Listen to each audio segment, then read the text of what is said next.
Most marine debris is actually from land. 80% is estimated to be from land, and that's because all of our water systems, no matter where we are interconnected, and they ultimately flow to the oceans. If you're in Ohio and you throw a plastic bottle into the Ohio River, it will flow into the Mississippi River and it will come out into the Gulf of Mexico and it'll get swept right back up, again, likely into the Florida currents and into Biscayne National Park or down into the Caribbean. Over the past 2.5 years, Debris Free Oceans has collected over 13,000 pounds of trash in Miami, Florida.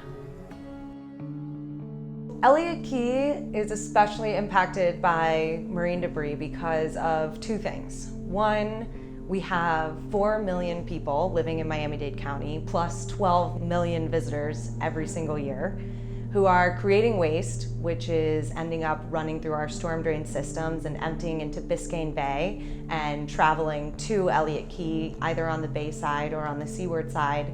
But then secondly, we also have the Gulf Stream.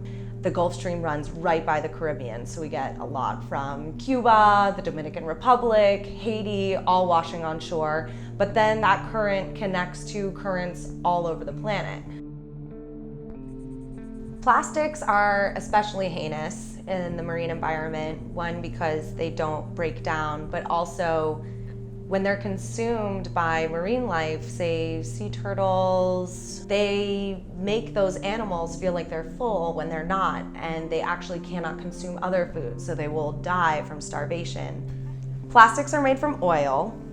Oil does not biodegrade in the marine environment, so what happens with plastics is, unlike an apple, say, when you throw an apple out the window and it breaks down into its original organic parts, you throw a plastic bottle out the window, you're gonna see that for the rest of your life. And unfortunately, plastics have the nasty habit of acting like a sponge in the marine environment. They actually more readily absorb toxins that are in the ocean than sediments. So not only are these photodegrading and breaking up into smaller pieces and getting into animals and injuring them from their ingestion of them, but they're also floating around and carrying toxins with them. And those toxins are persistent and move up the food chain. And that's why when we're eating those larger species like tuna and wahoo, we're essentially ingesting tons of bioaccumulated toxins that have moved up the food chain through plastics.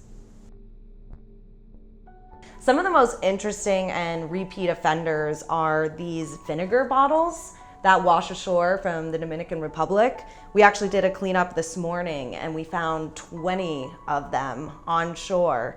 And we will constantly find these all over Miami, and it basically demonstrates the connections between all these currents. You know, when you throw something away somewhere, it's not just magically disappearing, it can end up at your neighbor's house, it can end up across the world. We also found just today on a 30 feet stretch of beach, 15 Havana Club rum bottles that are coming from Cuba. It's not produced anywhere else except in Cuba. Just so interconnected, all of these areas. We might have political boundaries, but certainly not ecological ones. It's really important that we get everyday people out into the field to help with these cleanups because they're learning when they go on them. They learn about the whole life cycle of plastics, they learn about the marine debris issue, and then they can go back to their network of people and start incorporating sustainable policies into their workplace, into their home lives, and start spreading information to their friends. It's the goal of every nonprofit to work ourselves out of a job. If Debris Free Oceans no longer needs to do cleanups because our beaches are entirely clean, if we no longer need to advocate for plastic bag bans because we're no longer using single-use plastic bags, that's great because that means we're in a society with a circular economy where we're no longer creating waste, and as such, we have clean oceans.